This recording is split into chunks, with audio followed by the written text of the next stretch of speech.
الحمدللہ رب العالمین والصلاة والسلام علی سید الانبیاء والمرسلین وعلی آلہ واصحابہ اجمعین۔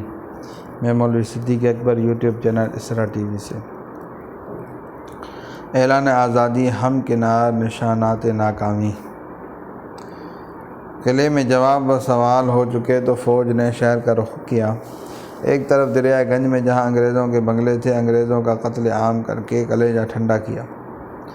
دوسری جانب قلعے سے مغربی سمت میں چاندنی چوک کے قریب سرکاری بینک تھا، اس پر یورش کر کے روپیہ لوٹا، کاغذ پھاڑے، رجسٹر پھینکے، عمارت کو آگ لگا دی۔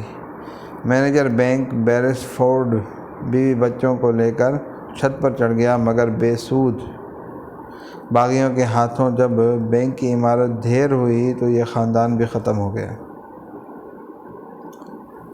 دہلی گزٹ پریس اور گرجا۔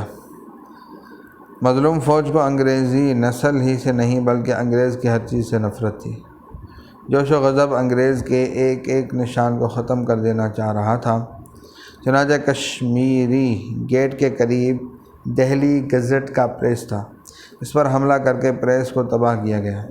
عیسائی کمپوزیٹر جو وہاں کام کر رہے تھے ان کو ختم کیا۔ پھر گرجا گھر کا رخ کیا، اوپر کی سلیب کو گولیوں سے چھلنی کر دیا، گھنٹے کی رسیاں کاٹ دی، دیواروں پر جو سلیبیں لگی ہوئی تھیں ان سب کو اکھاڑ پھینکا۔ میگزین۔ قلعے کی شمالی دیوار سے تقریباً 3 فرلانگ کے فاصلے پر کشمیری گیٹ کی جانب، جہاں آج کل شہر دہلی کا بڑا ڈاک خانہ ہے، بہت بڑا میگزین تھا جس میں ہر قسم کا سامان جنگ بافراط موجود تھا۔ انقلابی فوج کے ہوشمند افسروں نے بادشاہ کو راضی کرنے کے بعد سب سے پہلا کام یہی کرنا چاہا کہ بادشاہ کے ذریعے میگزین حاصل کر لیں۔ چنانچہ شاہی شقہ میگزین کے افسر کے نام بھجوا دیا گیا کہ میگزین حوالے کر دیا جائے۔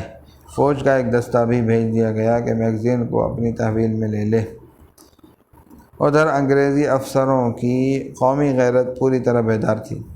لیفٹیننٹ ولوبی میگزین کا افسر اعلیٰ، اس کے ساتھ انگریز افسروں نے طے کر لیا کہ اپنی جانیں قربان کر دیں گے مگر میگزین پر قبضہ نہیں ہونے دیں گے۔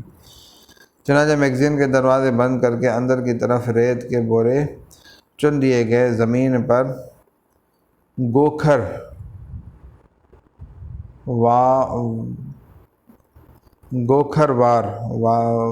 وار بارود کی سرنگیں بچھا دی گئیں، دیواروں پر توپیں نصب کر دی گئیں۔ اس طرح حفاظت اور بچاؤ کا انتظام مکمل کر لیا گیا۔ انگریزوں کو یقین تھا کہ باغی فوج کے پیچھے پیچھے میرٹھ سے انگریزی فوج بھی آ رہی ہوگی۔ اس وقت تک حفاظت کے لیے انتظام کافی تھا، لیکن میرٹھ کی فوج کا پہنچنا تو درکنار، کئی ہفتے بعد تک اس کو دہلی کا رخ کرنے کی بھی ہمت نہیں ہوئی۔ ادھر خود میگزین کے ہندوستانی ساتھیوں سے برگشتگی کے آثار محسوس ہونے لگے۔ اب صرف انگریز افسر ہم خیال تھے جن کی تعداد بشمول ولوبی 9 تھی۔ نہایت نازک صورت جس نے انگریز افسران کو فوری کارروائی پر مجبور کر دیا، یہ پیش آ گئی کہ انقلابی فوج کے افسروں نے بادشاہ سے درخواست کر کے وہ بڑی سیڑھیاں حاصل کر لی جن سے اونچی دیوار پر چڑھا جا سکتا تھا۔ اب انگریز افسروں کے لیے آخری اقدام کے بغیر چارہ نہیں تھا، یعنی میگزین کو تباہ کر دینا۔ اس کے ساتھ خود ان کی ہلاکت بھی یقینی تھی۔ چنانچہ فتیلہ روشن کر دیا گیا، فوراً ہی شرارے بلند ہوئے، ایسا دھماکہ ہوا گویا سینکڑوں توپیں ایک ساتھ چلی ہیں۔ پورا شہر دہل گیا، میگزین کی دیواروں کے ٹکڑے اور پتھر کئی فرلانگ تک دور تک جا کر پڑے۔ حملہ آور سپاہی اور پبلک جو آس پاس تھی وہ سب ختم ہو گئی۔ مرنے والوں کی تعداد 700 تک بیان کی جاتی ہے، تو انگریز جنہوں نے جان پر کھیل کر اقدام کیا تھا ان میں سے 5 ختم ہو گئے اور 4 بچ کر نکل گئے۔ ولوبی انہی بچنے والوں میں سے تھا جس کا صرف چہرہ جھلس کر سیاہ ہو گیا تھا، مگر غازی آباد کے دیہات میں یہ پہچان لیا گیا اور وہیں ختم کر دیا گیا۔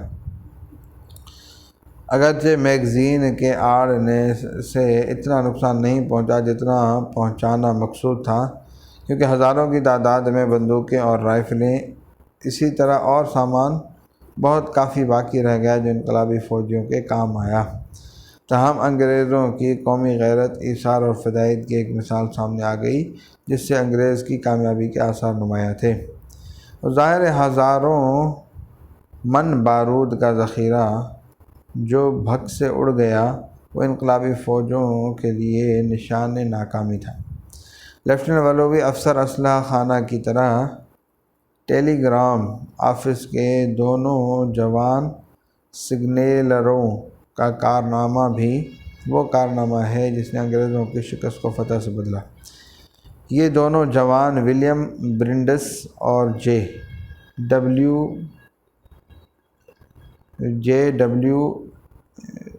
ویلنگٹن تھے، جنہوں نے حاضر حواسی سے کام لے کر ٹھیک وقت پر پنجاب گورنمنٹ کو بیدار کر دیا، جس کے نتیجے میں نہ صرف پنجاب انگریزوں کے حق میں محفوظ رہا بلکہ دہلی کا فیصلہ بھی انگریزوں کے حق میں ہوا۔ تار کا ترجمہ یہ ہے: 11 مئی 1857 ہمیں دفتر سے چلا جانا چاہیے۔ میرٹھ کے سپاہی سارے بنگلے جلا رہے ہیں۔ یہ لوگ آج صبح یہاں پہنچے۔ ہم جا رہے ہیں، آج گھنٹی نہ بجانا۔ ہمارا خیال ہے مسٹر سی ٹاڈ مر گئے کیونکہ آج صبح باہر گئے تھے اور اب تک واپس نہیں آئے۔ ہم نے سنا ہے 9 یورپین قتل کر دیے گئے۔ اچھا رخصت۔ دہلی چھاؤنی۔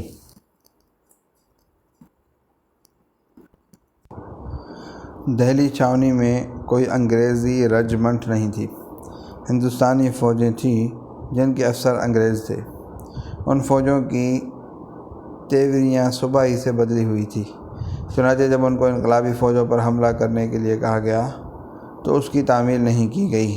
تاہم انہوں نے بغاوت کا اعلان نہیں کیا تھا، لیکن میگزین کے دھماکے سے ہندوستانی فوجوں کو یقین ہو گیا کہ یہ انگریزوں نے انقلابی فوجوں کو توپ دم کیا ہے۔ اس یقین کے ساتھ انہوں نے کھلے طور پر بغاوت کا اعلان کر دیا۔ انگریز افسران کو قتل کرنے لگے، کچھ مارے گئے، کچھ نے بھاگ کر جان بچائی۔ کسی نے امبالہ کرنال کا راستہ لیا، کوئی میرٹھ پہنچا اور کوئی راستے ہی میں ختم کر دیا گیا۔ انگریزوں کا قتل۔ مذکورہ بالا اہم واقعات کے علاوہ آج کے دن انقلابی فوجیوں کا تمام دن انگریزوں کو تلاش کر کے قتل کرنے میں صرف ہوا۔ کچھ انگریز اور ان کے اہل و عیال گرفتار کر کے پہلے حرم شاہی کے ایک حصے میں قید کیے گئے اور چند روز بعد سر پھرے فوجیوں نے ان کو بھی گولیوں کا نشانہ بنا دیا۔ علماء کے فتوے بھی سنائے گئے۔ سنجیدہ رہنماؤں نے بھی سمجھایا کہ عورتوں اور بچوں کا قتل جائز نہیں، مگر جنون انتقام کچھ اس درجے بڑھا ہوا تھا کہ نہ فتوے کارگر ہوئے نہ نصیحتیں۔ یہ وارفتگی ناکامی کا نامبارک نشان تھی جو پہلے ہی قدم پر ظاہر ہوئی۔ لوہاروں کا کارخانہ اور جیل خانہ۔ جب میگزین پر یورش ہو رہی تھی تو اس کے قریب لوہار خانے پر بھی حملہ کیا گیا۔ یہاں ہلکے اوزار بنتے تھے، اس کو لوٹا گیا۔ جیل خانہ غالباً اسی جگہ تھا جہاں اب ہے، یعنی دہلی دروازے سے باہر۔ اس پر حملہ کر کے قیدیوں کو رہا کرا دیا گیا اور جو خزانہ یہاں تھا وہ بادشاہ کے پاس پہنچا دیا گیا۔ اعلان آزادی۔ شمس العلماء ذکاء اللہ خان کے الفاظ میں قصہ مختصر: جب ایوان خاص میں تلنگوں کا ہجوم ہوا تو بادشاہ دیوان خاص میں کرسی پر آ کر بیٹھا اور ان سے پوچھا، کیا مانگتے ہو؟ تلنگوں نے عرض کیا کہ ہماری زندگی کا مدار حضور کی پرورش پر ہے، ہماری پرورش کیجیے، نہیں تو ہم آپ اپنے لیے انتظام کر لیں گے۔ پھر انہوں نے بادشاہ کے قدموں پر سر جھکا کر نظریں دی اور عرض کیا، جہاں پناہ ہمارے سر پر ہاتھ رکھیں۔ بادشاہ نے ان کے سر پر ہاتھ رکھا، انہوں نے بادشاہ کو دعائیں دی۔ سلامی۔ جب رات کو سب باغی سپاہ قلعے میں جمع ہو گئے تو انہوں نے اپنے توپ خانے سے 21 توپیں سر کیں۔ صلی اللہ تعالیٰ علی حبیب سیدنا محمد وعلی آلہ و اصحابہ اجمعین برحمتک یا ارحم الراحمین۔